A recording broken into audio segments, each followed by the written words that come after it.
যেই দেশের বিভিন্ন দলের নেতাকর্মীরা ভিক্ষুকদের কাছ থেকে পর্যন্ত টাকা তুলে চাঁদা নিয়ে রাজনীতি করে পেট চালায়, মানে তারা কি বললো না বললো এটা নিয়ে আমরা চিন্তা করবো। তা আমি একটা মজার ব্যাপার বলি, এই যে ধরেন বিকাশ থেকে বা নগদ থেকে বা ব্যাংক থেকে টাকা তুলে করবে কি করবে, এর মানে সে যে আপনার সাথে চাঁদাবাজি না করে আপনার অস্ত্র ঠেকাইয়া দেখেন। আমরা যখন সবজিওয়ালাদের সাথে কথা বলি তখন আমরা টের পাই যে এই লোকটা আগে 200 টাকা চাঁদা দিত, এখন তার 400 টাকা চাঁদা দেয়া লাগে। শুধু বলে নাই ভয়ে, তাহলে ওই ব্যবসাটুকু করে খাবে কি করে?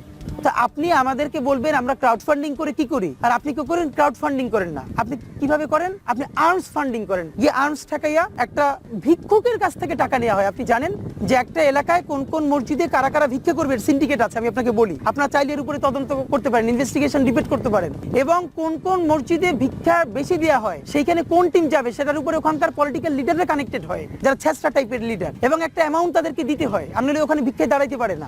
যেই দেশের বিভিন্ন দলের নেতাকর্মীরা ভিক্ষুকদের কাছ থেকে পর্যন্ত টাকা তুলে চাঁদা নিয়ে রাজনীতি করে পেট চালায়, মানে তারা কি বললো না বললো এটা নিয়ে আমরা চিন্তা করবো। অনেকে বলে যে আপনাকে ভোট দিলে লাভ কি?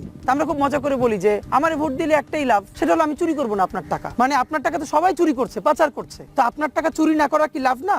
যদি কারো বৈধ ইনকামের পথ না বলতে পারে তাহলে সে চাঁদাবাজি করে। এই জায়গাটা আমাদেরকে এক্সপোজ করতে হবে।